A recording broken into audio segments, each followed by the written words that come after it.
Bonjour. Comment se passeront la sortie de crise et la relance de l'économie pour la France dans les 5 ans à venir? Avec mon groupe de travail, nous avons répondu à cette question au travers d'une étude de prospective, c'est-à-dire la démarche scientifique d'anticipation des futurs possibles, futurs traduits sous la forme de scénarios. Dans la vidéo précédente, je vous ai présenté le meilleur scénario pour la France. Voici dès à présent le second meilleur scénario de sortie de crise pour la France à 5 ans.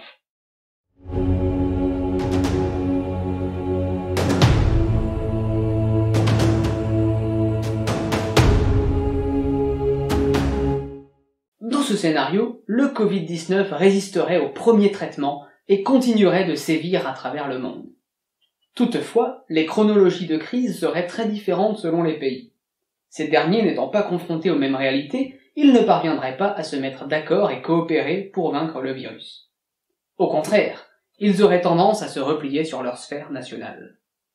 En France, le virus serait marginalisé, mais la société connaîtrait toujours des perturbations et parfois des pénuries en raison d'incidences extérieures, avec par exemple la faiblesse du tourisme international ou encore des dysfonctionnements occasionnels dans les chaînes logistiques du commerce mondial. Ces désordres sociétaux et les peurs que le virus continuerait de susciter dans la population seraient à l'origine de plusieurs tensions sociales. Les Français chercheraient en effet un responsable, ou plutôt, parfois devrait-on dire, un bouc émissaire. À ce stade de mon récit, vous devez sérieusement vous poser des questions sur ce que j'appelle un scénario positif. Rassurez-vous, le titre n'était pas mensonger, et si ce début est clairement difficile, la suite est nettement plus favorable. Pour calmer la colère des Français dans l'impossibilité de trouver un quelconque soutien à l'étranger, le gouvernement ferait d'abord son mea culpa. Il entreprendrait de repenser la gouvernance afin d'améliorer les processus d'anticipation et de prise de décision dans la gestion de crise pour repartir du bon pied. En outre, en réaction au repli nationaliste de nombreux pays, il déploierait lui aussi des mesures de protectionnisme économique pour relocaliser en France une partie de la production de biens et services stratégiques et de première nécessité, notamment au niveau pharmaceutique. Se pose alors une question essentielle. L'État français serait-il en mesure de garantir l'efficacité de la relance économique? Rien n'est moins sûr, mais dans notre scénario, il ferait tout pour. Tout d'abord, il prendrait des mesures pour s'assurer que le système financier soit véritablement au service de l'économie réelle et de la relance économique. Ensuite, il miserait tout sur le local, en favorisant par divers dispositifs les circuits courts et les commerces de proximité. L'enjeu serait de garantir un développement presque endogène des régions et de réduire les inégalités territoriales.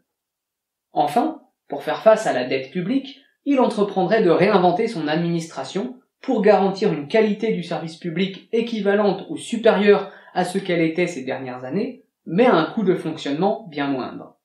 Ainsi, par exemple, au niveau médical, la priorité serait donnée à la médecine postmoderne, composée par exemple de chirurgie ambulatoire et de divers outils de diagnostic et de soins utilisables directement à domicile. Ces différentes mesures suffiraient-elles à calmer les tensions sociales? L'amélioration des services publics y contribuerait, mais les Français ne s'intéressent pas vraiment aux problématiques économiques et industrielles, car ce sont des thématiques qui les touchent peu.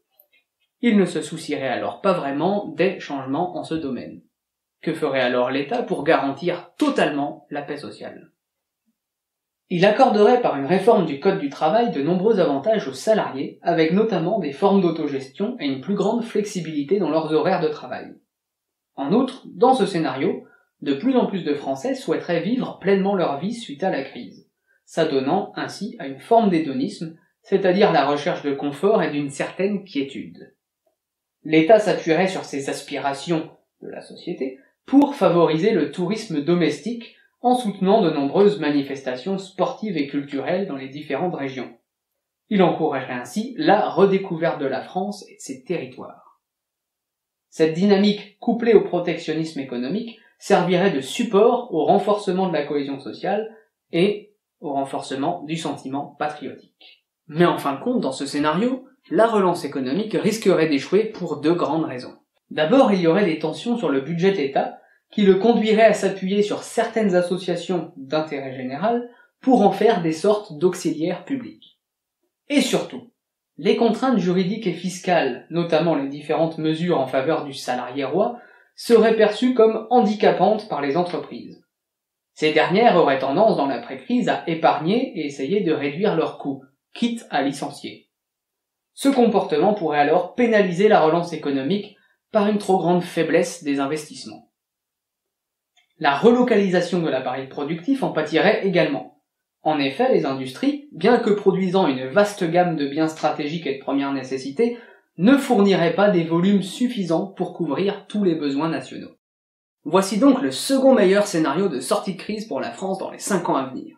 Ce scénario est presque aussi souhaitable que le premier, mais présente toutefois quelques différences.